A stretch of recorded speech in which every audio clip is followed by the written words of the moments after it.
여러분 안녕하십니까? 문재인 대통령이 자유한국당 홍준표 대표와 단독 회동을 가졌습니다. 두 사람은 남북 정상회담뿐만 아니라 국내 정치 현안에 대해서도 대화를 나눴습니다. 네, 그런데 양쪽이 공개한 회동 결과는 다소 차이가 있었습니다. 청와대와 국회를 차례로 가보겠습니다. 먼저 청와대입니다. 최재형 기자. 네, 청와대 춘추관입니다. 네, 주로 어떤 내용이 논의됐습니까?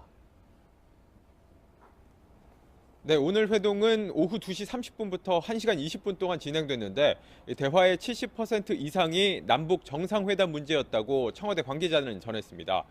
문재인 대통령은 홍준표 대표에게 초당적인 협조를 당부했습니다. 동석했던 한병도 대통령 정무수석의 말 들어보시죠. 야당의 건전한 조언과 대화는 바람직하지만 정상회담을 부정하는 것은 바람직하지 않다고 말씀하셨고 초당적 협력을 당부했습니다.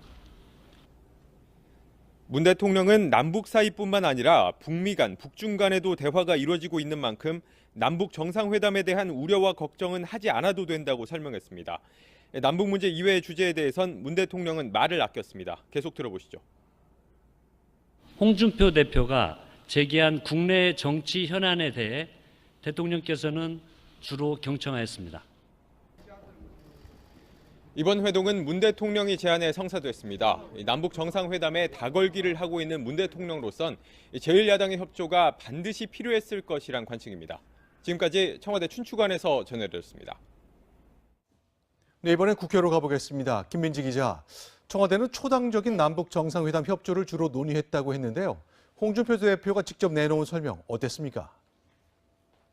네, 홍준표 대표는 청와대 회동에서 야당 대표로서 할 말은 다 하고 왔다 이렇게 설명했습니다. 특히 논란이 되고 있는 김기식 원장의 거취 문제에 대해서는 곧 사퇴할 거라는 취지의 발언도 했습니다. 직접 들어보시죠. 김기식 원장은 집에 보내는 게 아닌가. 현장에서는 그래 느꼈습니다. 김 원장의 거취 문제는 이미 결론이 나서 길게 얘기하지도 않았다는 취지였습니다. 대통령의 개헌안 발의 철회와 지방선거에서의 중립도 요구했다고 말했습니다. 또 박근혜 전 대통령과 이명박 전 대통령에 대한 정치보복 중단도 요청했다고 전했습니다. 문 대통령이 회동을 제안한 이유에 대해서는 남북 정상회담 때문이라고 설명했습니다. 남북 정상회담 반대하지 않는다는 그 답을 듣기를 원한 것 같고. 네, 홍 대표는 남북 정상회담을 반대하는 건 아니지만 과거의 잘못을 되풀이하면 안 된다는 점을 강조했고 6개월에서 1년 사이 북한의 비핵화를 반드시 성사시킬 것을 요구했다고 밝혔습니다. 홍 대표의 다양한 제안을 청와대가 받아들일 수밖에 없을 것이란 자신감도 보였습니다. 탄핵과 전직 대통령의 구속 등으로 와해된 보수를 결집시키고 또 자유한국당의 존재감을 알릴 기회로 이번 영수회담을 수락한 것이라는 분석이 나오고 있습니다. 지금까지 국회에서 채널A 뉴스 김민지입니다. 김기식 금융감독원장이 피감기관의 돈으로 비난받은 일을 했다는 지적 끊이지 않고 있습니다. 우즈베키스탄에 갔을 때 데리고 간 보조관까지 2배쯤 비싼 비즈니스석 항공권을 제공받았고 또 공식 일정 없이 며칠간 더 머물렀지만 그 사실도 이번에 국민 앞에 정직하게 보고하지 않았습니다. 김도영 기자입니다. 국회의원 시절 정무위 야당 간사였던 김기식 금융감독원장은 2014년 3월 피감기관인 한국거래소 돈으로 우즈베키스탄 출장을 다녀왔습니다. 그런데 자신은 물론 당시 보좌관 신분으로 동행한 홍일표 청와대 선임행정관까지 일반석보다 가격이 2배인 비즈니스석 항공권을 한국거래소에서 제공받은 사실이 확인됐습니다. 보좌관이 해외 출장에 동행하는 일도 드물지만 비즈니스석 제공은 매우 이례적입니다. 보좌진이 비즈니스석을 할당받아서 출장에 나가는 경우는 없습니다. 절차적으로도 문제지만 도덕적으로도 굉장히 큰 문제라고 생각합니다. 김 원장은 외유성 출장 논란이 일자 공무 수행을 위한 2박 3일 일정이라고 해명했지만 이 역시 사실이 아닌 것으로 드러났습니다. 당시 왕복 항공권 확인 결과 김 원장과 홍 행정관은 현지에 이틀을 더 머무른 것으로 드러났습니다. 두 사람이 당시 임시국회 회기 중 외유를 즐긴 것 아니냐는 비판이 나옵니다. 김 원장의 셀프 기부 논란도 커지고 있습니다. 19대 국회 임기 종료 열흘을 남기고 정치 후원금 5천만 원을 빼내 기부했던 더미래연구소의 소장으로 취임해선 1년 7개월 동안 8,500여만 원을 월급으로 받아간 것으로 나타났습니다. 또 사립대 교수에게 1,000만 원짜리 연구 용역을 주고 더미래연구소를 통해 500만 원을 기부받은 사실도 드러났습니다. 8천만 원을 송금했던 것으로 밝혀진 만큼 그중에서 과연 얼마만큼의 돈이 다시 김 전 의원에게 인마이 포켓됐는지 반드시. 채널A 뉴스 김도형입니다. 문재인 대통령이 김기식 원장에 대해 처음으로 입장을 밝혔습니다. 그만두게 할지 말지를 정하는 기준을 제시했습니다. 다른 국회의원의 평균보다 도덕성이 떨어진다면 사임하도록 하겠다는 겁니다. 강지혜 기자가 보도합니다. 문재인 대통령은 대변인을 통해 밝힌 서면 입장문에서 김기식 원장에 대해 어느 하나라도 위법이라는 객관적인 판정이 있으면 사임토록 하겠다고 밝혔습니다. 또 피감기관 지원 해외 출장이 국회의원 관행상 도덕성에서 평균 이하라고 판단되면 위법이 아니더라도 사임토록 하겠다고 했습니다. 고위공직자 검증에 적용할 피감기관 지원 해외 출장에 원칙과 기준을 정하자는 뜻도 담겨 있다고 청와대 관계자는 설명했습니다. 문 대통령은 국민 눈높이에 맞지 않다는 국민들의 비판은 겸허하게 받아들인다고도 했습니다. 야당은 반발했습니다. 김기식 구하기에 아예 이성을 상실한 정권이 대놓고 국회 사찰을 선언하고 헌정유린을 획책하려는 시도라고 안해할 수 없습니다. 김기식 감싸기가 도를 넘어섰다. 제 식구 감싸기는 문재인 대통령이 청산하자던 적폐 그 자체임을. 청와대에 오기라는 주장도 나왔습니다. 오기 부리는 것까지 닮았습니다.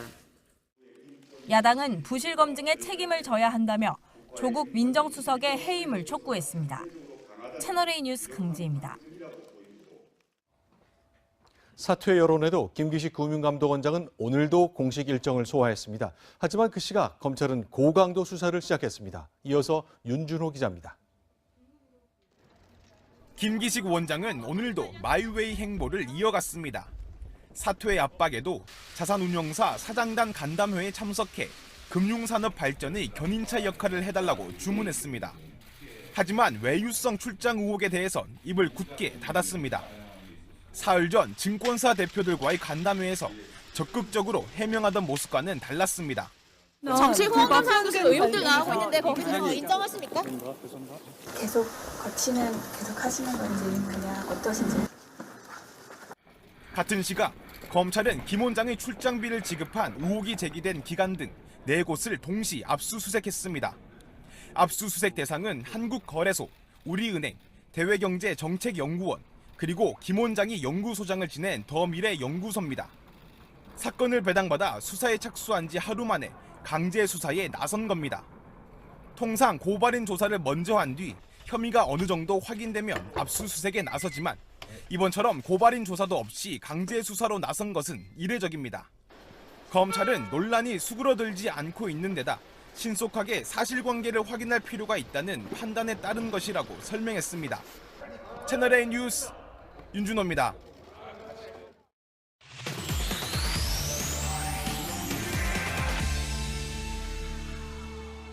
네, 문재인 대통령과 홍준표 자유한국당 대표의 단독 회담 소식 정치부 임수정 차장과 함께 얘기 나누겠습니다. 안녕하세요. 네. 자, 그러니까 여럿이 만났지만 1대1로 만나는 건 처음이잖아요. 네. 어땠습니까? 네, 자, 청와대 화기애애하진 않았지만 삭막하지는 않았다라고 분위기를 전했습니다. 네. 자, 회동이 끝나고 홍준표 대표가 문재인 대통령에게 이제 다른 당도 부르시겠네요 라고 했더니 문 대통령 무슨 소리시냐 제일 야당이시지 않습니까? 라고 치켜 세웠습니다. 홍준표 대표도 문재인 대통령님이라고 깍듯이 예우했습니다. 자, 그렇다면 실제 주고받은 대화 얘기인데 홍준표 대표는 내가 8가지를 요구했다 이렇게 얘기했거든요. 네. 임수정 차장 보기에 좀 주목해야 될 것 어떤 게 있었습니까? 네, 이제 홍준표 대표 적폐 청산 그만하면 됐다. 우리 당 의원들 좀 그만 잡아가라라고 주장을 하면서 이런 이야기를 했습니다. 나이가 66인데 24년 살면 90이다. 그럼 죽어서 나오란 말이냐. 아들 잡아놓고 거기다가 형잡아였고 부인잡아였고 꼭 그렇게 해야 오르냐. 네, 근데 저 부분에 대해서는 문재인 대통령 듣기만 하고 특별한 답은 하지 않았다고 합니다. 아, 그렇군요. 자, 그렇다면 이제 김기식 금융감독 원장 요새 뭐 일주일 내내 큰 뉴스를 네. 만들었었는데요. 리포트 보니까 홍준표 대표는 내가 만나보니 집에 보낼 것 같다 이런 느낌을 받았다 그랬거든요. 네. 이건 무슨 뜻입니까? 네, 왜 그런 느낌을 받았냐 기자들이 질문을 했거든요. 네. 홍준표 대표 이렇게 답했습니다. 임명철회라고 제가 말씀을 드렸는데 그 인사청문회 있을 때 내정 철회하는 말 아닙니까? 하다가 임명철회라고 할 수도 있겠네요. 그리고 내가 본 느낌 집에 보내는구나. 네. 네. 김기식 원장에 대한 논의 전체 긴 대화 중 1분 정도밖에 짧게 안 나눴다고 하거든요. 아, 그거밖에 안 했습니까? 네, 홍준표 대표 논쟁거리가 되지 않는다고 설명을 했습니다. 네. 자, 첫 번째 단독 영수회담. 그만큼 그냥 만나진 않았을 거거든요. 네. 이미 사전에 어느 정도 의제가 당연히 조율됐을 수밖에 없습니다. 자, 문재인 대통령이 오늘 네. 만약에 위법 행위가 드러나면 김기식 원장의 거취를 결정하겠다라고 해서 이거 도대체 뭐냐 해석이 네. 분분했잖아요. 그랬죠. 근데 자유한국당은 곧바로 사퇴로 이해하겠다 이런 논평을 했습니다. 이 청와대와 한국당이 회동을 조율한 것 어제 오후 3시였습니다. 자, 그렇다면 궁금한 것이 네. 이제 많은 분들이 이제 갑자기 나온 것이기 때문에 청와대가 이 시점에 왜 홍준표 대표를 따로 만나자고 했을까? 그동안 원했지만 안 해줬었던 거잖아요. 네. 그렇기 때문에 홍준표 대표도 당 지도부와 함께 도대체 왜 이런 걸 가지고 아주 논의를 했었다고 하거든요. 네. 홍준표 대표는 이렇게 생각을 했습니다. 영수회담 해가지고 안 들어줄 것 같으면 뭐 하려고 불렀겠어요. 내가 하자고 한 것도 아니고. 저쪽에서 하자고 불렀는데. 네. 자, 문재인 대통령 1시간 20분 회담 중 40분간을 남북 정상회담 반대하지 마라라고 간곡하게 부탁을 했습니다. 네. 대통령 입장에선 이 김기식 원장 같은 이 국내 이슈보다 이 네. 정권의 명운이 담긴 남북 정상회담에 온통 관심이 집중돼 있는 거거든요. 그렇죠. 자, 홍 대표, 정의용 실장이 미국에 갔을 때 회담 제안이 왔다. 그 의미를 한번 해석해보라라고 했습니다. 네. 이 자유한국당은 이 남북 정상회담에 대해 미국이 제1야당인 그 한국당의 의견을 궁금해했고 청와대는 한국당도 반대하지 않는다. 이런 분위기를 전달하고 싶었을 것이다. 라고 해석을 했습니다. 아, 홍준표 대표가 반대하지 않는다. 이 얘기를 미국에 빨리 전달해서 백악관에 좀 전하고 싶은 네. 뭐 그런 생각을 짐작케 하는 말이 있었군요. 네. 자, 그렇다면 홍준표 대표, 지금 이제 김기식 원장과 관련된 거 비판이 가장 고조에 올랐을 때거든요. 네.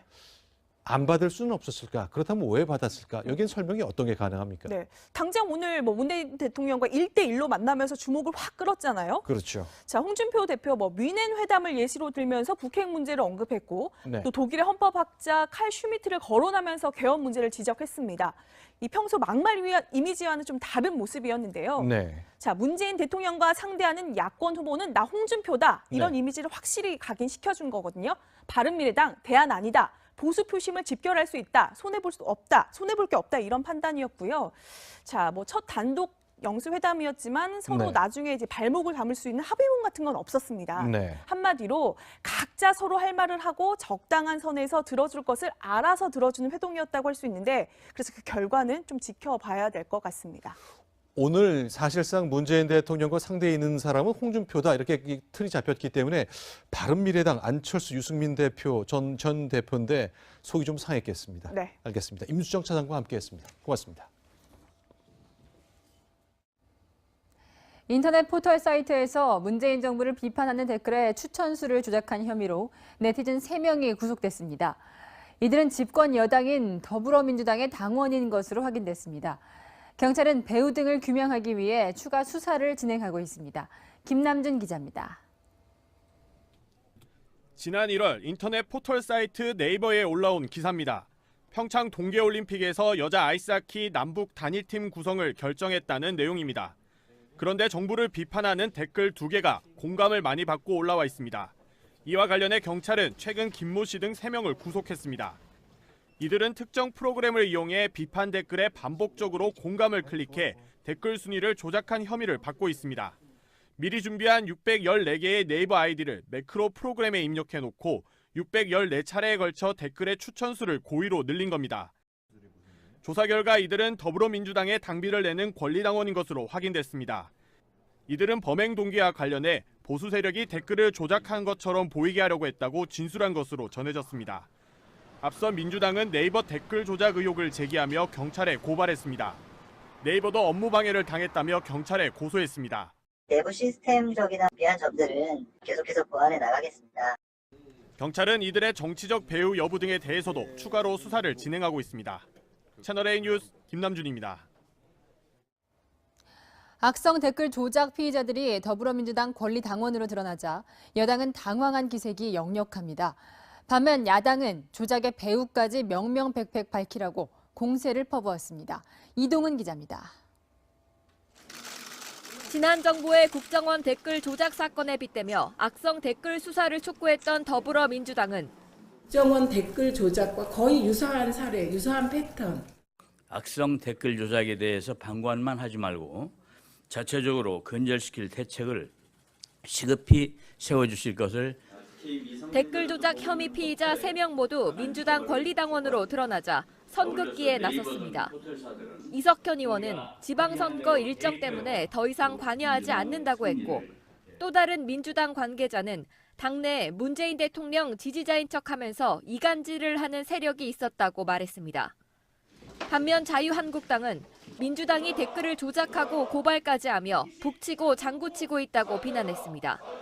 결국 더불어민주당의 어리석은 자해 행위로 밝혀졌다. 민주당의 반성과 사죄가 있어야 할 것이고, 바른미래당은 정치적 배후 세력은 없는지 수사에 총력을 모아야 한다고 지적했습니다.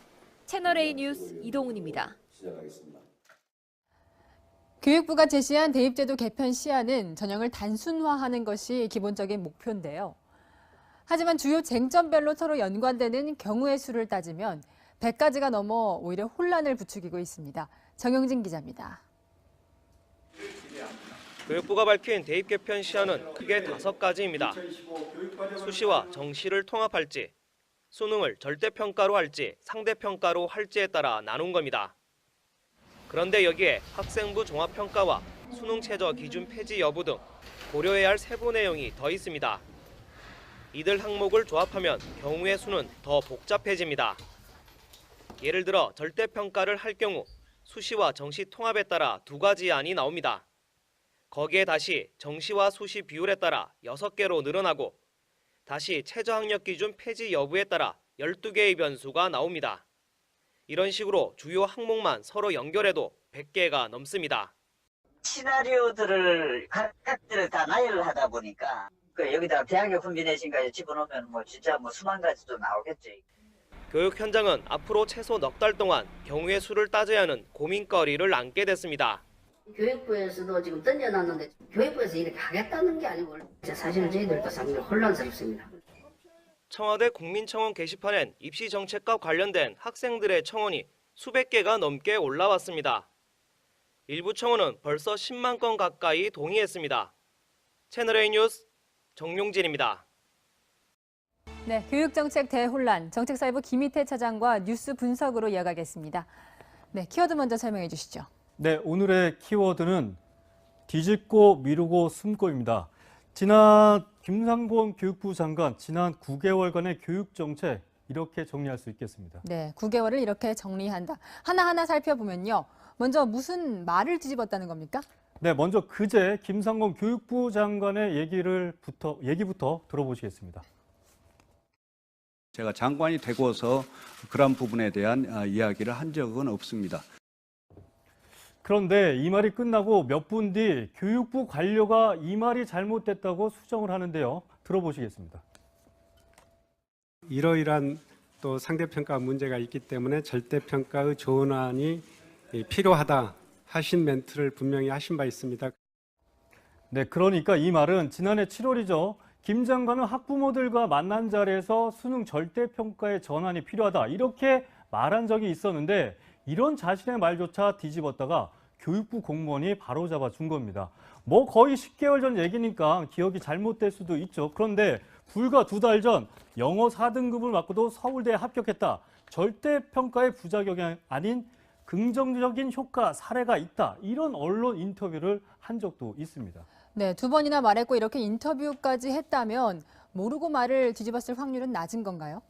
네, 사실 김 장관이 자신의 입장을 뒤집은 건 수능 절대평가만이 아닌데요. 지난해 12월이죠. 12월에 기존 입장은 학생부 중시 수시를 전형을 확대하겠다. 근데 그제는 균형이 필요하다고 말을 뒤집었고요. 또 한 부분은 학교 서열화 부작용이 있기 때문에 원점수제 고려하지 않겠다는 뉘앙스였는데 그제 서열화 불구하고 원점수제 고려를 하겠다. 그런 입장을 또 말을 바꿨습니다. 마지막으로 이런 입장들을 봤을 때는 사실상 기억이 잘못돼서 말을 바꾼 것 같지 않다는 얘기들이 나오고 있습니다. 네, 이렇게 말을 바꾸는 모습을 보였고 그리고 미루고 숨기는 건 무엇을 말하는 겁니까? 이것도 김상곤 장관 얘기인가요? 네, 그렇습니다. 지난해 12월이죠. 유치원 어린이집에서 방과 후 영어 수업을 올해 3월부터 금지한다는 방침을 이제 정했습니다. 그런데 영어 사교육을 부추긴다는 이런 비판이 나오니까 3주 만에 시행을 1년을 유보를 시켰습니다. 또 지난 2022년 대입 개편안을 발표를 했는데 이런 중요한 결정은 국민회의 같은 이런 부분의 의견의 뒤에 이 결과를 국민의 뜻에 맡기겠다. 이런 뒤편에 숨어버리고 있습니다. 주요 교육정책의 교육부 김상곤 장관은 아무런 책임을 지지 않겠다. 이렇게 보이고 있습니다. 네, 키를 쥐고 방향을 끌고 가야 할 사람이 바로 장관인데 왜 이렇게 오락가락하는 모습을 보이는 겁니까? 네, 저도 이런 점이 궁금해서 여러 부분의 전문가들과도 좀 통화를 해봤는데요. 네. 우선 정책의 기준 지향점이 없다. 이렇게 말할 수 있을 것 같습니다. 교육계 관계자의 얘기 들어보겠습니다. 교육 정책에 대한 방향과 원칙을 명확히 설정하지 않은 것이 가장 큰 원인입니다. 다수의 목소리보다 목소리가 큰 소수의 주장에 너무 경도되거나. 네, 그리고 또 하나 100년대계 교육 정책 너무 조급하게 바꾸려 한다는 점이 나오고 있는데요. 지난 정부의 교육 정책 변화 필요하다고 할 수 있습니다. 하지만 지난 10년 동안 이어온 교육 정책을 한순간에 바꾸려면 그만큼 부작용도 적지 않고요. 또 반발도 큽니다. 그런데 이런 부작용 반발을 우리는 이런 공론화 과정을 거쳤다. 국민들의 뜻이 이렇다. 이러니 정당화시키는 것 아닌지 교육부와 김상곤 장관이 뒤돌아봐야 할 부분입니다. 네, 여기까지 듣겠습니다. 정책사회부 김희태 차장이었습니다.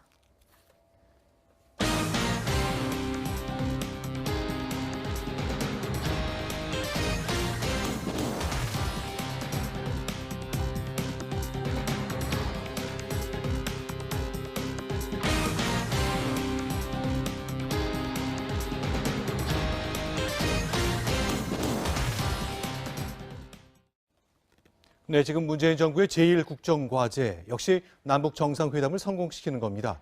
그래서겠죠. 탈북한 고위 외교관인 태용호 씨가 김정은을 비판하는 장면이 공개되는 것을 국가정보원이 차단하고 있습니다. 유승진 기자입니다. 서울 방배동의 한 재단 사무실입니다. 인권 세미나를 한다고만 적혀 있을 뿐 내용은 전혀 알 수 없습니다. 며칠 전 보낸 안내 문자도 북한 탈출 최고위층 강연이라고만 돼 있습니다. 모습을 드러낸 건 태영호 전 북한공사. 하지만 촬영은 불가능했습니다.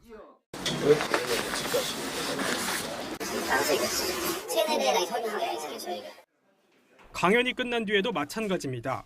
북한이 어떤 카드를 좀 내밀 거라고 보시나요? 숨통이 접혀왔기 때문에 할 가능성이 있다고 보는데 앞으로 이행 단계를 시간을 길게 이제 잡고. 태전공사는 거침없이 말문을 열었지만 국정원이 가로막습니다. 공식적으로 말씀하세요. 공식적으로. 국정원은 동선 노출 등 경호 때문이라고 설명했지만 주최 측은 행사 준비 때부터 국정원에서 정상회담 같은 민감한 제목을 달지 말라는 등 통제했다고 털어놨습니다. 하지만 태전공사는 비공개 강연에서 작심한 듯 북한은 핵을 포기하지 않을 것이며 2, 3년 시간을 끌며 트럼프 임기가 끝나길 기다릴 것이라 경고했습니다. 남북 대화를 앞두고 정부가 비판의 목소리를 틀어막고 있다는 비판이 나옵니다. 채널A 뉴스 유승진입니다. 5월 말 또는 6월 초로 예상되는 북미 정상회담을 두고 워싱턴 핵심부에서 두 목소리가 나왔습니다. 스타일의 차이겠죠. 이벤트를 중시하는 미국 대통령은 멋진 만남을 예상했고 또 성과를 내야 하는 국무장관 후보자는 환상은 없다고 했습니다. 박정훈 특파원입니다. 트럼프 대통령이 김정은과의 만남이 멋진 일이 될 것이라며 낙관론을 폈습니다. Meetings are being set up right now between myself and Kim Jong-un. I think it'll be terrific. I think we'll go in with a lot of respect. 하지만 북미 회담을 총괄하는 폼페이오 국무장관 내정자는 비핵화에 대한 섣부른 낙관론을 경계했습니다. The president's judged that if the two of them, there'll be lots of work to do. No one is under any illusions that we will reach a comprehensive agreement through the president's meeting. 다만 기존 태도와 달리 김정은 정권 교체에는 반대 입장을 밝혔습니다. 이런 가운데 정의용 국가안보실장은 백악관에서 볼턴 신임 국가안보보좌관과 1시간 동안 면담했습니다. 정 실장은 첫 상견례에 대해 유익했다고 평가했습니다. 한반도 비핵화 목표의 평화적 달성을 위한 여러 가지 방안들에 관해서 폭넓은 의견 교환을 했습니다. 새롭게 정비된 트럼프 행정부의 외교 안보 라인과 우리 정부와의 소통 창구가 확보되면서 남북 북미 정상회담의 구체적인 논의도 더 탄력을 받게 될 것으로 보입니다. 워싱턴에서 채널A 뉴스 박정훈입니다. 우리 청년들에게 살 집 마련이 어렵다는 걸 보여주는 두 가지 소식 준비했습니다. 먼저 서울시가 청년들에게 저렴한 임대주택을 공급하려는데 이게 순조롭지 않습니다. 집값이 떨어진다는 주민들 반대 때문입니다. 김현지 기자가 취재했습니다. 서울 영등포의 한 아파트 단지 도로변. 청년 임대주택이 인근에 들어오는 것을 반대하는 현수막이 걸려 있습니다. 집값이 떨어지고 주변 지역이 슬럼할 것이라는 게 주된 이유입니다. 집값도 내려가는 건 당연하지만 어른들은 술하면 뭐 여기 들어오면 더 심해질 수 있다. 그러면죠. 심해지고. 청년 임대주택은 대중교통이 편리한 역세권에 전용 면적 17제곱미터 안팎의 소형 임대주택을 마련해 주변 시세의 80% 이하 가격으로 빌려주는 사업. 서울시는 2022년까지 8만 호 공급을 목표로 현재 32곳에서 사업을 진행하고 있지만 일부 지역에서는 주민들 반대로 애를 먹고 있습니다. 전문가들은 주민 우려가 지나치다고 지적합니다. 특히 젊은 층 신혼부부 같은 경우는 활력도 생기고 소비력도 상당히 큰 편이기 때문에 과거 임대주택과는 달리 주택가격에 긍정적 요인으로 작용할 가능성이 높습니다.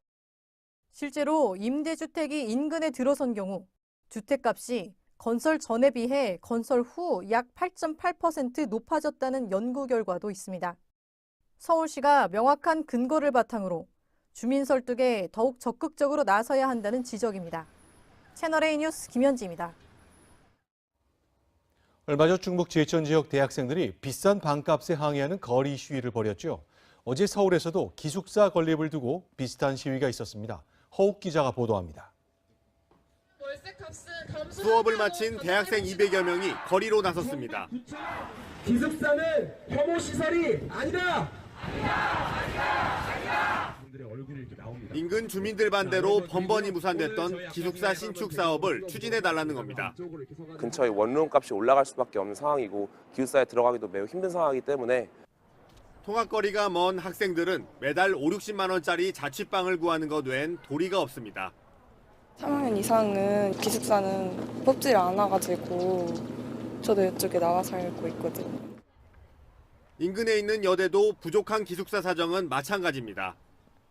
보증금은 1,000이고 월세는 관리비 합쳐서 65요. 신축 건물이라 좀 가격이 있는 것 같아요. 그러나 원룸 주인들은 원룸 임대료가 대학교 기숙사 비용과 별 차이가 없다고 주장합니다. 한 사람 45만 원인 걸로 알고 있습니다. 그러니까는 거기보다는 뭐 비싸다고 볼 수는 없죠. 비싼 반값 전쟁을 치르는 청춘들로 대학가가 멍들고 있습니다. 채널A 뉴스 허옥입니다. 네, 박근혜 전 대통령은 1심에서 징역 24년형을 선고받았습니다. 항소시한 오늘 자정까지입니다. 그런데 박근혜 전 대통령은 가만히 있는데 돌연 여동생이 항소장을 냈습니다. 이 항소장 효력이 있을까요? 신아람 기자입니다. 박근혜 전 대통령은 항소할 수 있는 마지막 날인 오늘 구치소에서 유영하 변호사와 2시간 동안 접견했습니다. 그런데 항소할지 여부에 대해서는 한마디도 하지 않은 것으로 확인됐습니다. 유 변호사는 1심 판결이 선고된 지난 6일부터 6차례 구치소를 방문해 항소 절차를 설명해 왔는데 판결 선고 결과에 대해서는 저희가 납득할 수 없고요. 박 전 대통령은 항소 여부에 대해 아무 말도 하지 않은 겁니다. 그런데 박 전 대통령이 연락을 끊고 지내는 동생 박근영 전 유경재단 이사장이 오늘 오후 법원에 항소장을 냈습니다. 배우자와 형제자매에게 항소 권한을 준 현행법상 박 전 대통령의 자매인 근영 씨도 항소는 할 수 있습니다. 검찰이 항소를 했기 때문에 대통령께서 항소를 하지 않으면 1심 선고를 인정한 게 된다고 아내는 바라본 거예요. 하지만 당사자인 박 전 대통령이 항소 포기 의사를 밝히면 박근영 전 이사장의 항소장도 효력을 잃게 됩니다. 박 전 대통령의 항소 포기 여부와 관계없이 검찰의 항소로 2심 재판은 예정대로 진행됩니다. 채널A 뉴스 신아람입니다. 오늘 인천의 한 화학물질 처리 공장에서 큰 불이 나 공장 건물 8동을 태웠습니다. 이 공장이 처리하는 인화성 물질에 불이 붙으면서 큰 불길을 잡는 데 4시간이 걸렸습니다. 백승우 기자입니다. 3층짜리 공장 건물에서 시뻘건 불길과 함께 검은 연기가 치솟습니다. 진아래 위에 불길 가까이 다가갔던 소방 차량이 갑자기 후진을 합니다. 강한 불길이 소방 차량에까지 옮겨 붙은 겁니다. 여기 터지겠다. 밑에! 소방차 밑에! 와! 공장 안에 보관된 인화성 물질인 아세톤과 알코올에 불이 붙어 불길이 더욱 거셌습니다. 이 불로 화학물질 처리 공장 2개 동이 모조리 불에 탔고 인근 도금 공장 6개 동 일부에 불이 옮겨 붙으면서 자칫 대형 화재로 이어질 뻔했습니다. 인천 화학공장 화재 현장입니다. 이처럼 공장은 큰 불로 상당수 무너져 내렸고 불이 난 지 5시간 가까이 됐지만 여전히 연기가 올라오고 있습니다. 뜨겁다고 말씀을 하셔서 저희가 밖에를 봤더니 불이 나고 있었어요. 뒷건물에서 삽시간에 번졌죠, 그냥. 진화에 나선 소방관 1명이 다쳤고 일반인 사상자는 없었습니다. 경찰은 공장 안에서 폐유를 아세톤과 알코올로 분리하는 작업을 하던 중 불이 났다는 공장 관계자의 진술을 확보하고 정확한 화재 원인을 조사 중입니다. 채널A 뉴스 백수호입니다. 경북 영주에 있는 특수 가스 생산업체인 SK 머티리얼즈 공장에서 유독 가스가 누출됐습니다. 다행히 인명 피해는 없었지만 인근 주민들이 긴급 대피했고 하루 종일 불안에 떨어야 했습니다. 배유미 기자입니다. 방진복을 입은 소방관들이 희뿌연 연기 속으로 들어갑니다. 밸브를 잠그려 애쓰지만 가스가 쉴 새 없이 새어나옵니다. 반도체와 LCD 생산에 쓰이는 특수가스 제조 공장에서 발생한 사고입니다. 오늘 오전 6시 36분쯤 6불화 텅스텐 가스 40kg가량이 누출됐습니다. 배관 내부에서 영하 30도 정도의 움직임인데요. 상온으로 나오다 보니까 하얀 것들이 이제 가스 덩어리로 가야지 않을까. 6불화 텅스텐은 물과 만나면 맹독성 물질인 불산으로 변할 수 있고 들이마시면 호흡기가 크게 손상됩니다. 주민들은 사고 1시간 뒤에야 대피 문자를 받았다며 분통을 터뜨렸습니다. 늦게 다 조치되고 나다주고 긴급 저걸 하더라고. 그래놓고는 동민들은 뭐가 터졌는지 몰라. 이 공장은 SK가 인수하기 전인 2012년과 2013년에도 3차례의 폭발과 화재가 발생한 적이 있습니다. 경찰은 회사 관계자를 상대로 가스 누출 원인을 조사하고 있습니다. 채널A 뉴스 배유미입니다.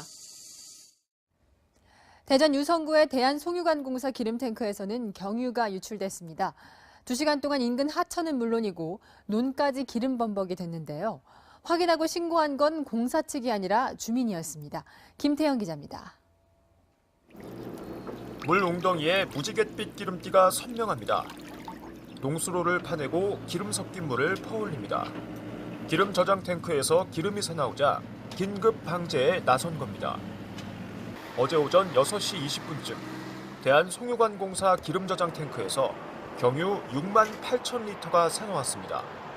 저장 탱크에서 기름이 새면 방호벽이 밖으로 유출되는 걸 막아줍니다.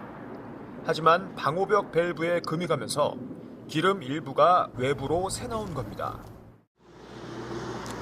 이 기름이 샌 지 2시간이 지나서야 관할구청에 신고가 됐는데 그 신고도 저 송유관 공사가 한 게 아니라 이 하천에서 기름띠를 본 주민이 직접 했습니다. 송유관 공사 측은 사람이 없어 신고가 늦었다고 해명합니다.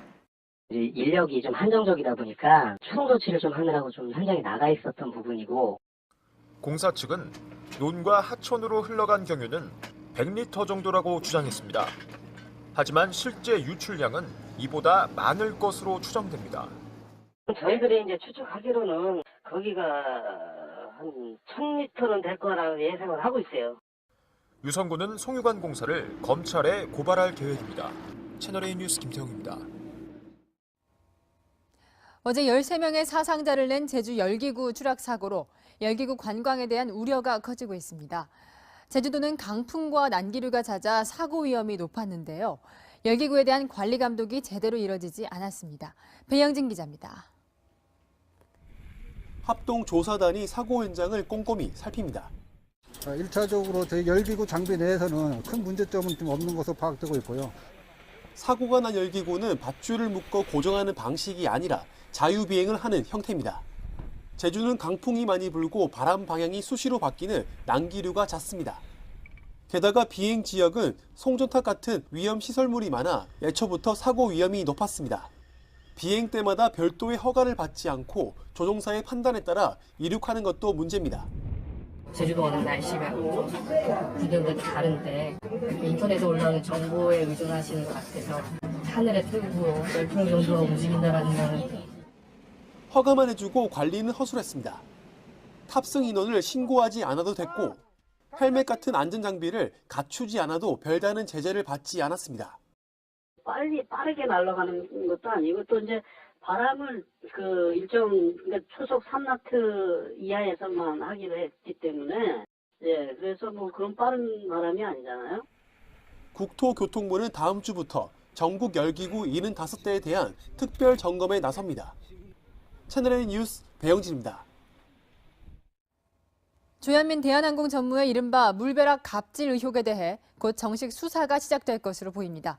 경찰이 내사에 착수한 데 이어 검찰에도 고발장이 제출됐습니다. 김유빈 기자입니다. 경찰이 조현민 대한항공 전무의 이른바 물뿌리기 갑질 의혹에 대해 내사에 착수했습니다. 조 전무가 광고대행사 직원 얼굴에 음료수를 뿌렸다는 온라인 익명 게시판 글 내용이 맞는지 사실관계 확인에 나선 겁니다. 이에 대해 대한항공 측은 조 전무가 물을 뿌린 게 아니라 컵을 바닥에 던진 것이라고 해명하고 있습니다. 하지만 내사 결과 폭행이나 업무방해 혐의가 있다고 판단되면 조 전무는 피의자 신분으로 전환이 돼 정식 수사를 받게 됩니다. 조 전무를 검찰이 직접 수사해달라는 고발장도 제출됐습니다. 갑들에게 당했을, 그렇게 가슴속에 피 멍들었을 우리 을들을 대변해서 고발장을 접수합니다. 오늘 온라인에선 조 전무의 갑질 의혹을 담은 만행 리스트가 확산됐고 청와대 청원 게시판에는 엄벌을 촉구하는 글이 올라왔습니다. 조 전무는 조현아 전 대한항공 부사장의 땅콩 회항 사건이 불거진 지난 2014년 조 전 사장의 구속영장 심사를 앞두고 복수하겠다는 내용의 문자 메시지를 언니에게 보낸 사실이 알려져 SNS를 통해 용서를 구하기도 했습니다. 채널A 뉴스 김유빈입니다.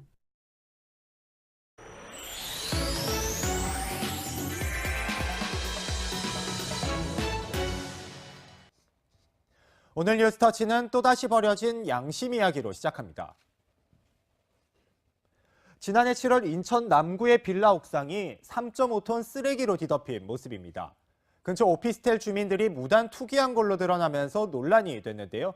1년도 되지 않아 비슷한 곳에서 또다시 거대한 쓰레기장이 등장했습니다. 지난달 30일 인천 주안동 주민센터 홈페이지에 올라온 민원 글입니다. 옥상에 거대한 쓰레기가 있는 줄도 모르고 이사를 왔다며 밤새 쥐가 긁어대는 소리에 악몽까지 꾼다고 적어놓았습니다. 어떤 모습인지 실제로 현장을 가봤는데요. 8가구가 사는 5층 빌라 건물 옥상에 이렇게 냉장고부터 식탁, 온갖 잡동사니가 벌어져 아수라장이 돼 있었습니다.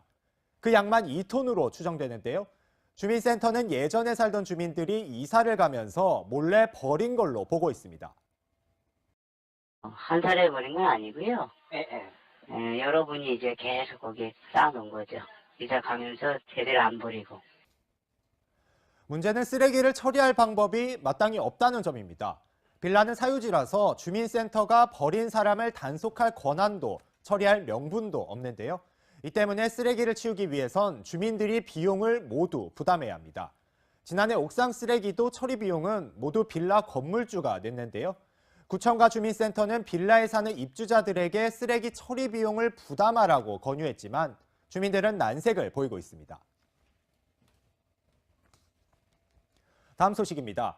급한 일이 있다며 가족과 친구들에게 돈을 빌려달라는 부탁 종종 받으실 텐데요.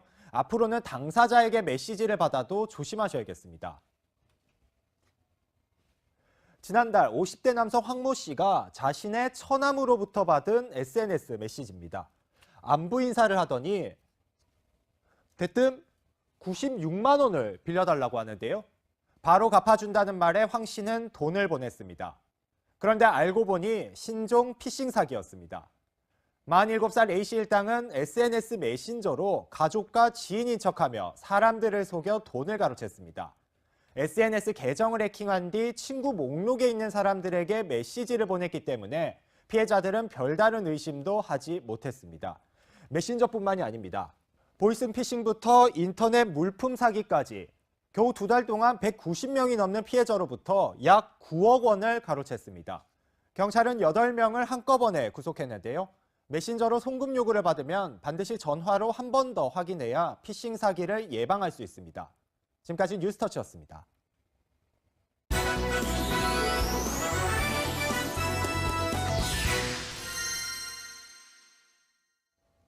네, 미국 하원 의장이 돌연 정계 은퇴를 선언했습니다. 이 사람 폴 라이언, 올해 나이 48이고요. 앞날이 창창한 공화당의 차세대 정치인입니다. 정계 은퇴를 한 이유 간단했습니다. 더 좋은 아빠가 되고 싶다는 것이었습니다. 조아라 기자입니다. 10선의 라이언 하원 의장이 밝힌 정계 은퇴 이유는 가족이었습니다. And I just don't want to be one of those people looking back at my life, thinking I spent more time with my kids, when I know if I spend another term, they will only know me as a weekend father. 16살 때 아버지를 여인 라이언 의장은 사회보장연금으로 생계를 유지해야 할 만큼 불우한 유년 시절을 보냈습니다. 3년 전 미국 역사상 124년 만에 40대 하원 의장 타이틀을 눈앞에 뒀을 때도 가족 때문에 망설였습니다. This is a job where you were expected to be on the road about 100 days a year. Our kids are 10, 12, and 13, and I'm not going to do that. 28살에 하원 의원으로 정계에 입문해 2012년 대선에서 밋 롬니 공화당 대선 후보의 부통령 러닝메이트로 뛰며 차기 대선 주자로까지 꼽혔던 라이언 의장. 일각에서는 정계 은퇴의 진짜 이유는 트럼프 대통령에 대한 실망감이라는 분석도 나옵니다. I'm not there right now, but I think what is required is that we unify this party. 명실상부 간판 모금원이었던 라이언 의장의 갑작스런 정계 은퇴로 11월 중간 선거를 준비하던 공화당에는 비상이 걸렸습니다. 채널A 뉴스 조아라입니다. 하늘은 흐렸지만 바람이 한결 잠잠해져서 어제보다는 활동하기 수월하셨죠. 지금 서울은 초속 1.4m의 바람이 불면서 바람결이 한결 부드러워졌습니다. 주말 계획 많이들 세우셨을 텐데요. 아쉽게도 내일은 전국에 비 소식이 있습니다.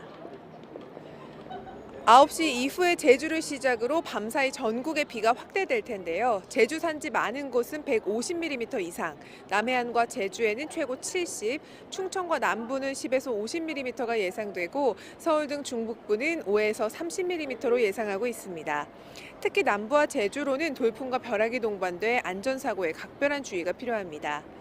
내일 낮부터는 부쩍 싸늘해지는데요. 낮 기온이 서울 11도, 대구가 17도 등으로 평년 기온 밑돌겠고요. 바람도 강해서 춥게 느껴지실 겁니다. 주말 내내 미세먼지 걱정도 없습니다. 일요일 오전에만 일시적으로 나빠질 수 있고요. 대체로 쾌적하겠습니다. 일요일 오후에는 맑은 하늘 회복하지만 쌀쌀함은 계속되겠고요. 월요일부터는 기온이 다시 오름세 보이면서 온화한 날씨를 되찾을 전망입니다. 당분간 해상에도 강풍이 우려됩니다. 당장 내일만 해도 전해상의 물결이 3에서 4m로 매우 높게 일 텐데요. 계속해서 강풍 상황 유의해 주셔야 될 것 같습니다. 지금까지 광화문에서 채널A 뉴스 남혜정입니다. 청년에게 꿈과 희망을 채널A가 함께합니다. 시청해 주셔서 감사합니다. 박 전 대통령은 항소 여부에 대해 아무 말도 하지 않은 겁니다. 그런데 박 전 대통령이 연락을 끊고 지내는 동생 박근영 전 유경재단 이사장이 오늘 오후 법원에 항소장을 냈습니다. 배우자와 형제자매에게 항소 권한을 준 현행법상 박 전 대통령의 자매인 근영 씨도 항소는 할 수 있습니다. 검찰이 항소를 했기 때문에 대통령께서 항소를 하지 않으면 1심 선고를 인정한 게 된다고 아내는 바라본 거예요. 하지만 당사자인 박 전 대통령이 항소 포기 의사를 밝히면 박근영 전 이사장의 항소장도 효력을 잃게 됩니다. 박 전 대통령의 항소 포기 여부와 관계없이 검찰의 항소로 2심 재판은 예정대로 진행됩니다. 채널A 뉴스 신아람입니다. 오늘 인천의 한 화학물질 처리 공장에서 큰 불이 나 공장 건물 8동을 태웠습니다. 이 공장이 처리하는 인화성 물질에 불이 붙으면서 큰 불길을 잡는 데 4시간이 걸렸습니다. 백승우 기자입니다. 3층짜리 공장 건물에서 시뻘건 불길과 함께 검은 연기가 치솟습니다. 진화를 위해 불길 가까이 다가갔던 소방 차량이 갑자기 후진을 합니다. 강한 불길이 소방 차량에까지 옮겨 붙은 겁니다. 여기 터지겠다. 밑에! 소방차 밑에! 와! 공장 안에 보관된 인화성 물질인 아세톤과 알코올에 불이 붙어 불길이 더욱 거셌습니다. 이 불로 화학물질 처리 공장 2개 동이 모조리 불에 탔고 인근 도금 공장 6개 동 일부에 불이 옮겨 붙으면서 자칫 대형 화재로 이어질 뻔했습니다. 인천 화학공장 화재 현장입니다. 이처럼 공장은 큰 불로 상당수 무너져 내렸고 불이 난 지 5시간 가까이 됐지만 여전히 연기가 올라오고 있습니다. 뜨겁다고 말씀을 하셔서 저희가 밖에를 봤더니 불이 나고 있었어요. 뒷건물에서 삽시간에 번졌죠, 그냥. 진화에 나선 소방관 1명이 다쳤고 일반인 사상자는 없었습니다. 경찰은 공장 안에서 폐유를 아세톤과 알코올로 분리하는 작업을 하던 중 불이 났다는 공장 관계자의 진술을 확보하고 정확한 화재 원인을 조사 중입니다. 채널A 뉴스 백승우입니다. 경북 영주에 있는 특수 가스 생산업체인 SK 머티리얼즈 공장에서 유독 가스가 누출됐습니다. 다행히 인명 피해는 없었지만 인근 주민들이 긴급 대피했고 하루 종일 불안에 떨어야 했습니다. 배유미 기자입니다. 방진복을 입은 소방관들이 희뿌연 연기 속으로 들어갑니다. 밸브를 잠그려 애쓰지만 가스가 쉴 새 없이 새어나옵니다. 반도체와 LCD 생산에 쓰이는 특수가스 제조 공장에서 발생한 사고입니다. 오늘 오전 6시 36분쯤 6불화 텅스텐 가스 40kg가량이 누출됐습니다. 배관 내부에서 영하 30도 정도의 움직인데요. 상온으로 나오다 보니까 하얀 것들이 이제 가스 덩어리로 가야지 않을까. 6불화 텅스텐은 물과 만나면 맹독성 물질인 불산으로 변할 수 있고 들이마시면 호흡기가 크게 손상됩니다. 주민들은 사고 1시간 뒤에야 대피 문자를 받았다며 분통을 터뜨렸습니다. 늦게 다 조치되고 나다주고 긴급 저걸 하더라고. 그래놓고는 동민들은 뭐가 터졌는지 몰라. 이 공장은 SK가 인수하기 전인 2012년과 2013년에도 3차례의 폭발과 화재가 발생한 적이 있습니다. 경찰은 회사 관계자를 상대로 가스 누출 원인을 조사하고 있습니다. 채널A 뉴스 배유미입니다. 대전 유성구의 대한송유관공사 기름탱크에서는 경유가 유출됐습니다. 2시간 동안 인근 하천은 물론이고 논까지 기름 범벅이 됐는데요. 확인하고 신고한 건 공사 측이 아니라 주민이었습니다. 김태형 기자입니다.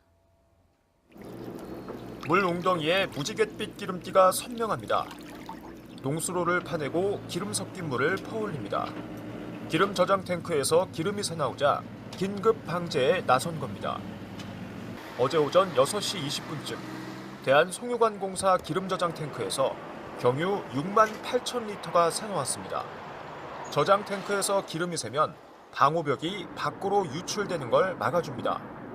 하지만 방호벽 밸브에 금이 가면서 기름 일부가 외부로 새나온 겁니다. 이 기름이 샌 지 2시간이 지나서야 관할 구청에 신고가 됐는데 그 신고도 저 송유관 공사가 한 게 아니라 이 하천에서 기름띠를 본 주민이 직접 했습니다.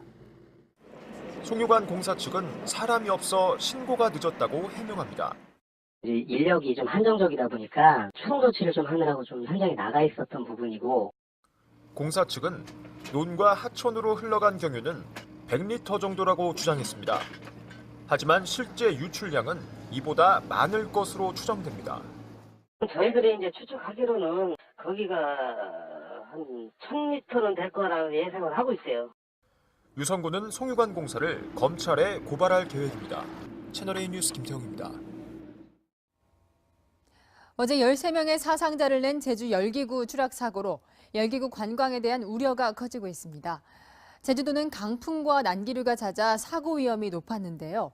열기구에 대한 관리 감독이 제대로 이뤄지지 않았습니다. 배영진 기자입니다. 합동조사단이 사고 현장을 꼼꼼히 살핍니다. 1차적으로 저희 열기구 장비 내에서는 큰 문제점은 좀 없는 것으로 파악되고 있고요. 사고가 난 열기구는 밧줄을 묶어 고정하는 방식이 아니라 자유비행을 하는 형태입니다. 제주는 강풍이 많이 불고 바람 방향이 수시로 바뀌는 난기류가 잦습니다. 게다가 비행 지역은 송전탑 같은 위험 시설물이 많아 애초부터 사고 위험이 높았습니다. 비행 때마다 별도의 허가를 받지 않고 조종사의 판단에 따라 이륙하는 것도 문제입니다. 제주도 워낙 날씨가 구경도 다른데 인터넷에 올라오는 정보에 의존하시는 것 같아서 하늘에 뜨고 열풍 정도가 움직인다는 건 허가만 해주고 관리는 허술했습니다. 탑승 인원을 신고하지 않아도 됐고 헬멧 같은 안전장비를 갖추지 않아도 별다른 제재를 받지 않았습니다. 빠르게 날아가는 것도 아니고 또 이제 바람을 그러니까 초속 3나트 이하에서만 하기로 했기 때문에 그래서 뭐 그런 빠른 바람이 아니잖아요. 국토교통부는 다음 주부터 전국 열기구 75대에 대한 특별 점검에 나섭니다. 채널A 뉴스 배영진입니다. 조현민 대한항공 전무의 이른바 물벼락 갑질 의혹에 대해 곧 정식 수사가 시작될 것으로 보입니다. 경찰이 내사에 착수한 데 이어 검찰에도 고발장이 제출됐습니다. 김유빈 기자입니다. 경찰이 조현민 대한항공 전무의 이른바 물뿌리기 갑질 의혹에 대해 내사에 착수했습니다. 조 전무가 광고 대행사 직원 얼굴에 음료수를 뿌렸다는 온라인 익명 게시판 글 내용이 맞는지 사실관계 확인에 나선 겁니다. 이에 대해 대한항공 측은 조 전무가 물을 뿌린 게 아니라 컵을 바닥에 여러분 안녕하십니까? 문재인 대통령이 자유한국당 홍준표 대표와 단독 회동을 가졌습니다. 두 사람은 남북 정상회담뿐만 아니라 국내 정치 현안에 대해서도 대화를 나눴습니다. 네, 그런데 양쪽이 공개한 회동 결과는 다소 차이가 있었습니다. 청와대와 국회를 차례로 가보겠습니다. 먼저 청와대입니다. 최재형 기자. 네, 청와대 춘추관입니다. 네, 주로 어떤 내용이 논의됐습니까? 네, 오늘 회동은 오후 2시 30분부터 1시간 20분 동안 진행됐는데 대화의 70% 이상이 남북 정상회담 문제였다고 청와대 관계자는 전했습니다. 문재인 대통령은 홍준표 대표에게 초당적인 협조를 당부했습니다. 동석했던 한병도 대통령 정무수석의 말 들어보시죠. 야당의 건전한 조언과 대화는 바람직하지만 정상회담을 부정하는 것은 바람직하지 않다고 말씀하셨고 초당적 협력을 당부했습니다. 문 대통령은 남북 사이뿐만 아니라 북미 간, 북중 간에도 대화가 이루어지고 있는 만큼 남북 정상회담에 대한 우려와 걱정은 하지 않아도 된다고 설명했습니다. 남북 문제 이외의 주제에 대해선 문 대통령은 말을 아꼈습니다. 계속 들어보시죠. 홍준표 대표가 제기한 국내 정치 현안에 대해 대통령께서는 주로 경청하였습니다. 이번 회동은 문 대통령이 제안해 성사됐습니다. 남북 정상회담에 다걸기를 하고 있는 문 대통령으로선 제1야당의 협조가 반드시 필요했을 것이란 관측입니다. 지금까지 청와대 춘추관에서 전해드렸습니다.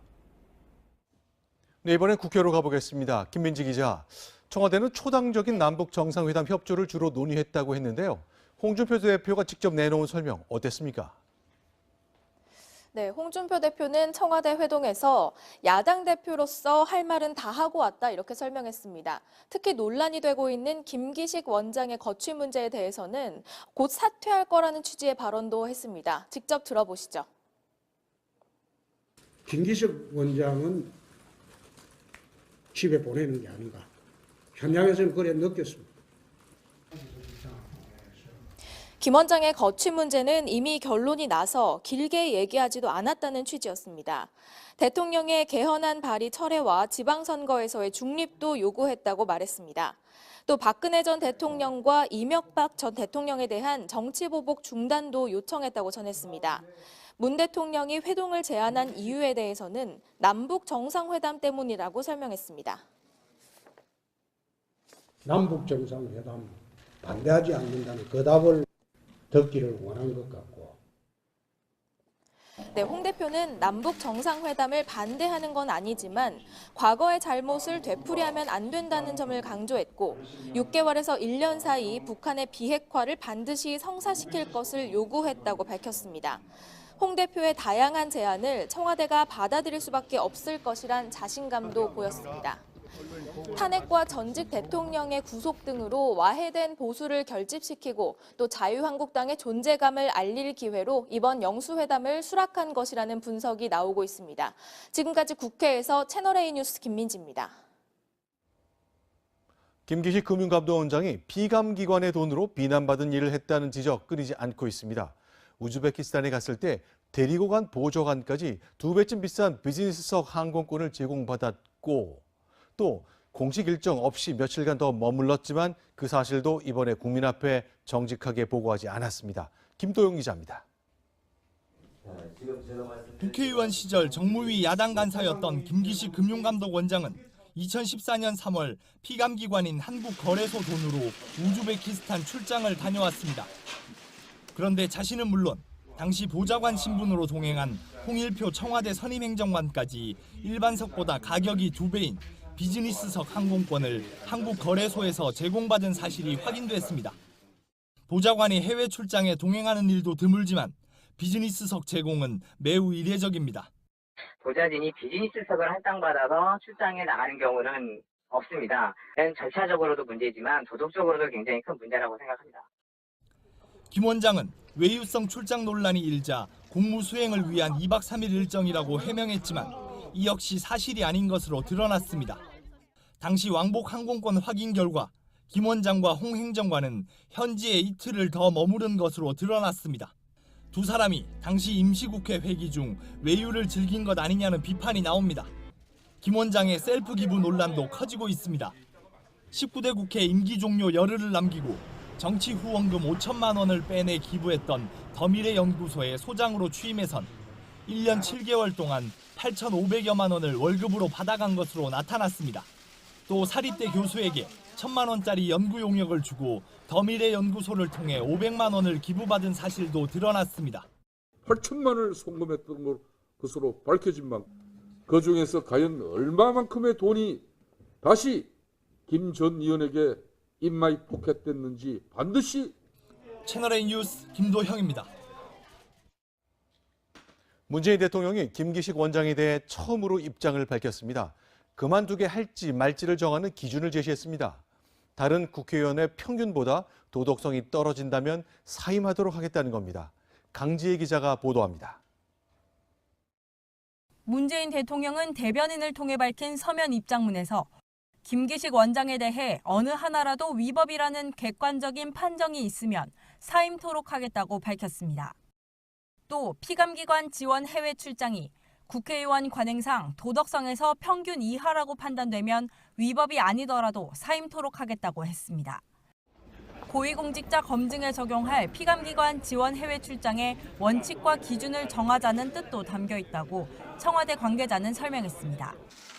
문 대통령은 국민 눈높이에 맞지 않다는 국민들의 비판은 겸허하게 받아들인다고도 했습니다. 야당은 반발했습니다. 김기식 구하기에 아예 이성을 상실한 정권이 대놓고 국회 사찰을 선언하고 헌정유린을 획책하려는 시도라고 안해할 수 없습니다. 김기식 감싸기가 도를 넘어섰다. 제 식구 감싸기는 문재인 대통령이 청산하자던 적폐 그 자체임을. 청와대에 오기라는 주장도 나왔습니다. 오기 부리는 것까지 닮았습니다. 야당은 부실 검증에 책임을 져야 한다며 조국 민정수석의 해임을 촉구했습니다. 채널A 뉴스 강지혜입니다. 사퇴 여론에도 김기식 금융감독원장은 오늘도 공식 일정을 소화했습니다. 하지만 그 시각 검찰은 고강도 수사를 시작했습니다. 이어서 윤준호 기자입니다. 김기식 원장은 오늘도 뒤돌아봐야 할 부분입니다. 네, 여기까지 듣겠습니다. 정책사회부 김희태 차장이었습니다.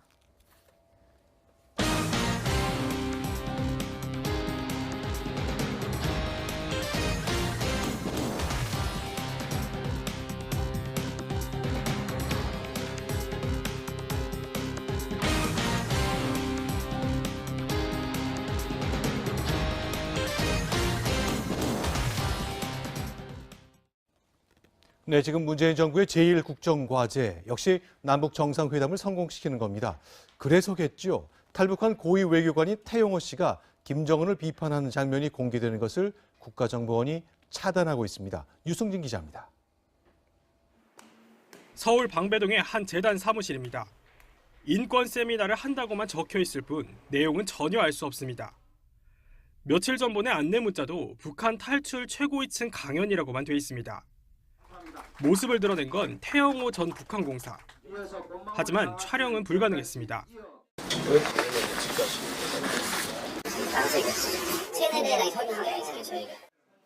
강연이 끝난 뒤에도 마찬가지입니다. 북한이 어떤 카드를 좀 내밀 거라고 보시나요? 숨통이 접혀왔기 때문에 할 가능성이 있다고 보는데 앞으로 이행 단계를 시간을 길게 이제 잡고. 태전공사는 거침없이 말문을 열었지만 국정원이 가로막습니다. 공식적으로 말씀하세요. 공식적으로. 국정원은 동선 노출 등 경호 때문이라고 설명했지만 주최 측은 행사 준비 때부터 국정원에서 정상회담 같은 민감한 제목을 달지 말라는 등 통제했다고 털어놨습니다. 하지만 태전공사는 비공개 강연에서 작심한 듯 북한은 핵을 포기하지 않을 것이며 2-3년 시간을 끌며 트럼프 임기가 끝나길 기다릴 것이라 경고했습니다. 남북 대화를 앞두고 정부가 비판의 목소리를 틀어막고 있다는 비판이 나옵니다. 채널A 뉴스 유승진입니다. 5월 말 또는 6월 초로 예상되는 북미 정상회담을 두고 워싱턴 핵심부에서 두 목소리가 나왔습니다. 스타일의 차이겠죠.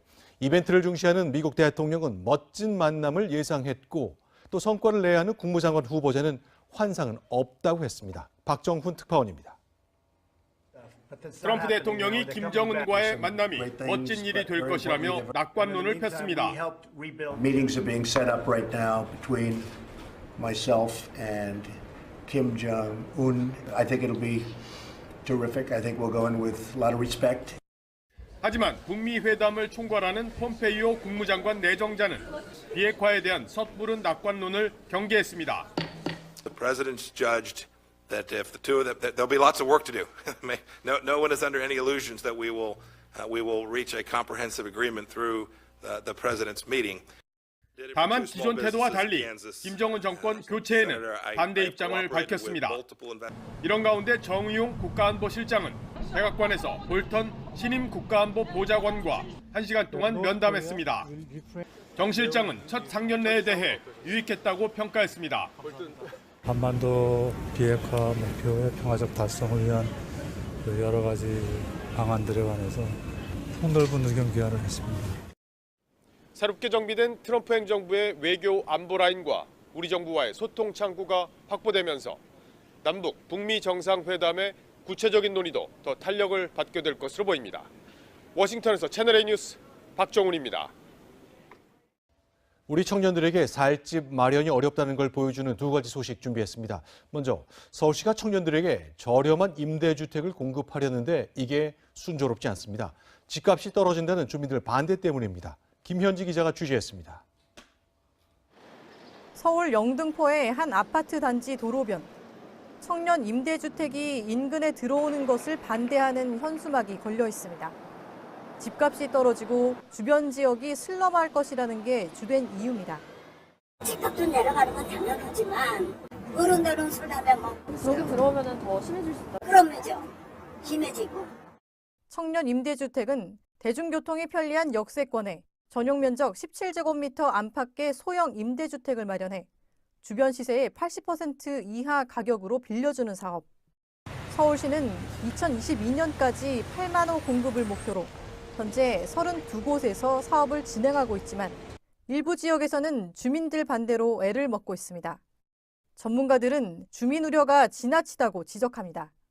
특히 젊은 층 신혼부부 같은 경우는 활력도 생기고 소비력도 상당히 큰 편이기 때문에 과거 임대주택과는 달리 주택가격에 긍정적 요인으로 작용할 가능성이 높습니다. 실제로 임대주택이 인근에 들어선 경우 주택값이 건설 전에 비해 건설 후 약 8.8% 높아졌다는 연구 결과도 있습니다. 서울시가 명확한 근거를 바탕으로 주민 설득에 더욱 적극적으로 나서야 한다는 지적입니다. 채널A 뉴스 김현지입니다. 얼마 전 중북 제천 지역 대학생들이 비싼 방값에 항의하는 거리 시위를 벌였죠. 어제 서울에서도 기숙사 건립을 두고 비슷한 시위가 있었습니다. 허욱 기자가 보도합니다. 수업을 마친 대학생 200여 명이 거리로 나섰습니다. 기숙사는 혐오시설이 아니다! 인근 주민들 반대로 번번이 무산됐던 기숙사 신축 사업을 추진해달라는 겁니다. 근처에 원룸 값이 올라갈 수밖에 없는 상황이고 기숙사에 들어가기도 매우 힘든 상황이기 때문에 통학거리가 먼 학생들은 매달 5, 60만 원짜리 자취방을 구하는 것 외엔 도리가 없습니다. 3학년 이상은 기숙사는 뽑질 않아가지고 저도 이쪽에 나와 살고 있거든요. 인근에 있는 여대도 부족한 기숙사 사정은 마찬가지입니다. 보증금은 1,000이고 월세는 관리비 합쳐서 65요. 신축 건물이라 좀 가격이 있는 것 같아요. 그러나 원룸 주인들은 원룸 임대료가 대학교 기숙사 비용과 별 차이가 없다고 주장합니다. 한 사람 45만 원인 걸로 알고 있습니다. 그러니까는 거기보다는 뭐 비싸다고 볼 수는 없죠. 비싼 방값 전쟁을 치르는 청춘들로 대학가가 멍들고 있습니다. 채널A 뉴스 허옥입니다. 네, 박근혜 전 대통령은 1심에서 징역 24년형을 선고받았습니다. 항소시한 오늘 자정까지입니다. 그런데 박근혜 전 대통령은 가만히 있는데 돌연 여동생이 항소장을 냈습니다. 이 항소장 효력이 있을까요? 신아람 기자입니다. 박근혜 전 대통령은 항소할 수 있는 마지막 날인 오늘 구치소에서 유영하 변호사와 2시간 동안 접견했습니다. 그런데 항소할지 여부에 대해서는 한마디도 하지 않은 것으로 확인됐습니다. 유 변호사는 1심 판결이 선고된 지난 6일부터 6차례 구치소를 방문해 항소 절차를 설명해 왔는데 판결 선고 결과에 대해서는 저희가 납득할 수 아이웨이 행보를 이어갔습니다. 사퇴의 압박에도 자산운용사 사장단 간담회에 참석해 금융산업 발전의 견인차 역할을 해달라고 주문했습니다. 하지만 외유성 출장 의혹에 대해선 입을 굳게 닫았습니다. 사흘 전 증권사 대표들과의 간담회에서 적극적으로 해명하던 모습과는 달랐습니다. 정치 후원금 사용해서 의혹들 나오고 있는데 거기서 인정하십니까? 계속 거치는 계속 하시는 건지 그냥 어떠신지. 같은 시각 검찰은 김 원장의 출장비를 지급한 의혹이 제기된 기관 등 4곳을 동시 압수수색했습니다. 압수수색 대상은 한국거래소, 우리은행, 대외경제정책연구원, 그리고 김 원장이 연구소장을 지낸 더미래연구소입니다. 사건을 배당받아 수사에 착수한 지 하루 만에 강제 수사에 나선 겁니다. 통상 고발인 조사를 먼저 한 뒤 혐의가 어느 정도 확인되면 압수수색에 나서지만 이번처럼 고발인 조사도 없이 강제 수사로 나선 것은 이례적입니다. 검찰은 논란이 수그러들지 않고 있는 데다 신속하게 사실관계를 확인할 필요가 있다는 판단에 따른 것이라고 설명했습니다. 채널A 뉴스 윤준호입니다.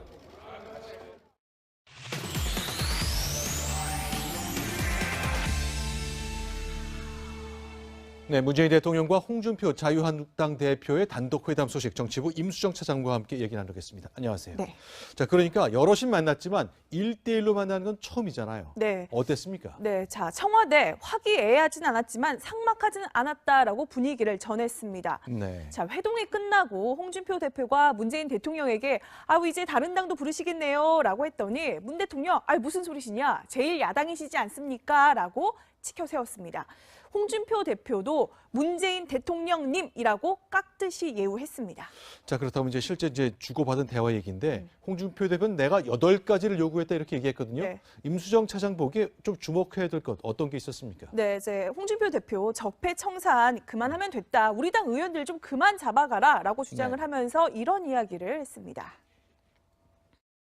나이가 66인데 24년 살면 90이다. 그럼 죽어서 나오란 말이냐. 아들 잡아였고, 응? 거기다가 형 잡아였고, 부인 잡아였고, 꼭 그렇게 해야 옳으냐. 네, 근데 저 부분에 대해서는 문재인 대통령 듣기만 하고 특별한 답은 하지 않았다고 합니다. 아, 그렇군요. 자, 그렇다면 이제 김기식 금융감독 원장 요새 뭐 일주일 내내 큰 뉴스를 만들었었는데요. 리포트 보니까 홍준표 대표는 내가 만나보니 집에 보낼 것 같다 이런 느낌을 받았다 그랬거든요. 네. 이건 무슨 뜻입니까? 네, 왜 그런 느낌을 받았냐 기자들이 질문을 했거든요. 네. 홍준표 대표 이렇게 답했습니다. 임명철회라고 제가 말씀을 드렸는데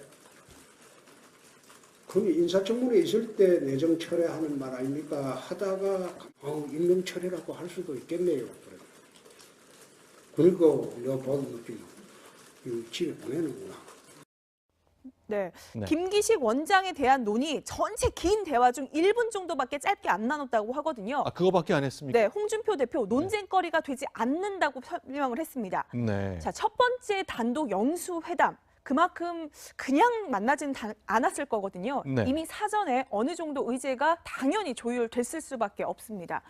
자, 문재인 대통령이 오늘 네. 만약에 위법 행위가 드러나면 김기식 원장의 거취를 결정하겠다라고 해서 이거 도대체 뭐냐 해석이 네. 분분했잖아요. 그랬죠. 근데 자유한국당은 곧바로 사퇴로 이해하겠다 이런 논평을 했습니다. 이 청와대와 한국당이 회동을 조율한 것 어제 오후 3시였습니다. 자, 그렇다면 궁금한 것이 네. 이제 많은 분들이 이제 갑자기 나온 것이기 때문에 청와대가 이 시점에 왜 홍준표 대표를 따로 만나자고 했을까? 그동안 원했지만 안 해줬었던 거잖아요. 네. 그렇기 때문에 홍준표 대표도 당 지도부와 함께 도대체 왜 이런 걸 가지고 아주 논의를 했었다고 하거든요. 네. 홍준표 대표는 이렇게 생각을 했습니다. 영수회담 해가지고 안 들어줄 것 같으면 뭐 하려고 불렀겠어요. 내가 하자고 한 것도 아니고. 저쪽에서 하자고 불렀는데. 네. 자, 문재인 대통령 1시간 20분 회담 중 40분간을 남북 정상회담 반대하지 마라라고 간곡하게 부탁을 했습니다. 네. 대통령 입장에선 이 김기식 원장 같은 이 국내 이슈보다 이 네. 정권의 명운이 담긴 남북 정상회담에 온통 관심이 집중돼 있는 거거든요. 그렇죠. 자, 홍 대표, 정의용 실장이 미국에 갔을 때 회담 제안이 왔다. 그 의미를 한번 해석해보라라고 했습니다. 네. 이 자유한국당은 이 남북 정상회담에 대해 미국이 제1야당인 그 한국당의 의견을 궁금해했고 청와대는 한국당도 반대하지 않는다. 이런 분위기를 전달하고 싶었을 것이다. 라고 해석을 했습니다. 아, 홍준표 대표가 반대하지 않는다. 이 얘기를 미국에 빨리 전달해서 백악관에 좀 전하고 싶은 네. 뭐 그런 생각을 짐작케 하는 말이 있었군요. 네. 자, 그렇다면 홍준표 대표, 지금 이제 김기식 원장과 관련된 거 비판이 가장 고조에 올랐을 때거든요. 네. 안 받을 수는 없었을까? 그렇다면 왜 받았을까? 여기엔 설명이 어떤 게 가능합니까? 네. 당장 오늘 문재인 대통령과 1대1로 만나면서 주목을 확 끌었잖아요. 그렇죠. 자, 홍준표 대표 뮤넨 회담을 예시로 들면서 북핵 문제를 언급했고 네. 또 독일의 헌법학자 칼 슈미트를 거론하면서 개헌 문제를 지적했습니다. 이 평소 막말 이미지와는 좀 다른 모습이었는데요. 네. 자, 문재인 대통령과 상대하는 야권 후보는 나 홍준표다. 이런 네. 이미지를 확실히 각인시켜준 거거든요. 바른미래당, 대안 아니다. 보수 표심을 집결할 수 있다. 손해볼 수 없다. 손해볼 게 없다. 이런 판단이었고요. 자, 첫 단독 영수회담이었지만 서로 네. 나중에 이제 발목을 담을 수 있는 합의문 같은 건 없었습니다. 네. 한마디로 각자 서로 할 말을 하고 적당한 선에서 들어줄 것을 알아서 들어주는 회동이었다고 할 수 있는데 그래서 그 결과는 좀 지켜봐야 될 것 같습니다. 오늘 사실상 문재인 대통령과 상대에 있는 사람은 홍준표다 이렇게 이 틀이 잡혔기 때문에 바른미래당 안철수 유승민 대표 전 대표인데 속이 좀 상했겠습니다. 네. 알겠습니다. 임수정 차장과 함께했습니다. 고맙습니다. 인터넷 포털 사이트에서 문재인 정부를 비판하는 댓글에 추천수를 조작한 혐의로 네티즌 3명이 구속됐습니다. 이들은 집권 여당인 더불어민주당의 당원인 것으로 확인됐습니다. 경찰은 배후 등을 규명하기 위해 추가 수사를 진행하고 있습니다. 김남준 기자입니다. 지난 1월 인터넷 포털 사이트 네이버에 올라온 기사입니다. 평창 동계올림픽에서 여자 아이스하키 남북 단일팀 구성을 결정했다는 내용입니다. 그런데 정부를 비판하는 댓글 2개가 공감을 많이 받고 올라와 있습니다. 이와 관련해 경찰은 최근 김모 씨 등 3명을 구속했습니다. 이들은 특정 프로그램을 이용해 비판 댓글에 반복적으로 공감을 클릭해 댓글 순위를 조작한 혐의를 받고 있습니다. 미리 준비한 614개의 네이버 아이디를 매크로 프로그램에 입력해놓고 614차례에 걸쳐 댓글의 추천수를 고의로 늘린 겁니다. 조사 결과 이들은 더불어민주당에 당비를 내는 권리당원인 것으로 확인됐습니다. 이들은 범행 동기와 관련해 보수 세력이 댓글을 조작한 것처럼 보이게 하려고 했다고 진술한 것으로 전해졌습니다. 앞서 민주당은 네이버 댓글 조작 의혹을 제기하며 경찰에 고발했습니다. 네이버도 업무 방해를 당했다며 경찰에 고소했습니다. 내부 시스템적이나 미한 점들은 계속해서 보완해 나가겠습니다. 경찰은 이들의 정치적 배후 여부 등에 대해서도 추가로 수사를 진행하고 있습니다. 채널A 뉴스 김남준입니다. 악성 댓글 조작 피의자들이 더불어민주당 권리당원으로 드러나자 여당은 당황한 기색이 역력합니다. 반면 야당은 조작의 배후까지 명명백백 밝히라고 공세를 퍼부었습니다. 이동은 기자입니다. 지난 정부의 국정원 댓글 조작 사건에 빗대며 악성 댓글 수사를 촉구했던 더불어민주당은 국정원 댓글 조작과 거의 유사한 사례, 유사한 패턴. 악성 댓글 조작에 대해서 방관만 하지 말고 자체적으로 근절시킬 대책을 시급히 세워주실 것을. 댓글 조작 혐의 피의자 3명 모두 민주당 권리당원으로 드러나자 선긋기에 나섰습니다. 이석현 의원은 지방선거 일정 때문에 더 이상 관여하지 않는다고 했고, 또 다른 민주당 관계자는 당내에 문재인 대통령 지지자인 척하면서 이간질을 하는 세력이 있었다고 말했습니다. 반면 자유한국당은 민주당이 댓글을 조작하고 고발까지 하며 북치고 장구치고 있다고 비난했습니다. 결국 더불어민주당의 어리석은 자해 행위로 밝혀졌다. 민주당의 반성과 사죄가 있어야 할 것이고, 바른미래당은 정치적 배후 세력은 없는지 수사에 총력을 모아야 한다고 지적했습니다. 채널A 뉴스 이동훈입니다. 교육부가 제시한 대입제도 개편 시한은 전형을 단순화하는 것이 기본적인 목표인데요. 하지만 주요 쟁점별로 서로 연관되는 경우의 수를 따지면 100가지가 넘어 오히려 혼란을 부추기고 있습니다. 정영진 기자입니다. 교육부가 밝힌 대입 개편 시한은 크게 5가지입니다. 수시와 정시를 통합할지, 수능을 절대평가로 할지, 상대평가로 할지에 따라 나눈 겁니다. 그런데 여기에 학생부 종합평가와 수능 최저 기준 폐지 여부 등 고려해야 할 세부 내용이 더 있습니다. 이들 항목을 조합하면 경우의 수는 더 복잡해집니다. 예를 들어 절대평가를 할 경우 수시와 정시 통합에 따라 2가지 안이 나옵니다. 거기에 다시 정시와 수시 비율에 따라 6개로 늘어나고, 다시 최저학력 기준 폐지 여부에 따라 12개의 변수가 나옵니다. 이런 식으로 주요 항목만 서로 연결해도 100개가 넘습니다. 시나리오들을 각각들을 다 나열을 하다 보니까 여기다가 대학교 콤비네이션까지 집어넣으면 진짜 수만 가지도 나오겠지. 교육 현장은 앞으로 최소 넉 달 동안 경우의 수를 따져야 하는 고민거리를 안게 됐습니다. 교육부에서도 지금 던져놨는데 교육부에서 이렇게 하겠다는 게 아니고 사실은 저희들도 상당히 혼란스럽습니다. 청와대 국민청원 게시판엔 입시 정책과 관련된 학생들의 청원이 수백 개가 넘게 올라왔습니다. 일부 청원은 벌써 10만 건 가까이 동의했습니다. 채널A 뉴스 정용진입니다. 네, 교육정책 대혼란, 정책사회부 김희태 차장과 뉴스 분석으로 이어가겠습니다. 네, 키워드 먼저 설명해 주시죠. 네, 오늘의 키워드는 뒤집고 미루고 숨고입니다.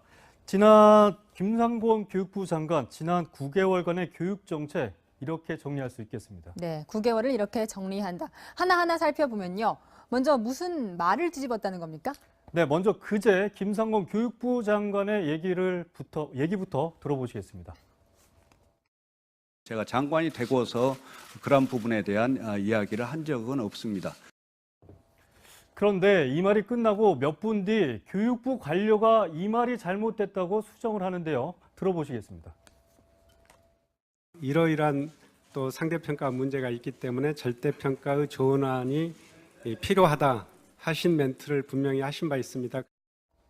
네, 그러니까 이 말은 지난해 7월이죠. 김 장관은 학부모들과 만난 자리에서 수능 절대평가의 전환이 필요하다 이렇게 말한 적이 있었는데 이런 자신의 말조차 뒤집었다가 교육부 공무원이 바로잡아 준 겁니다.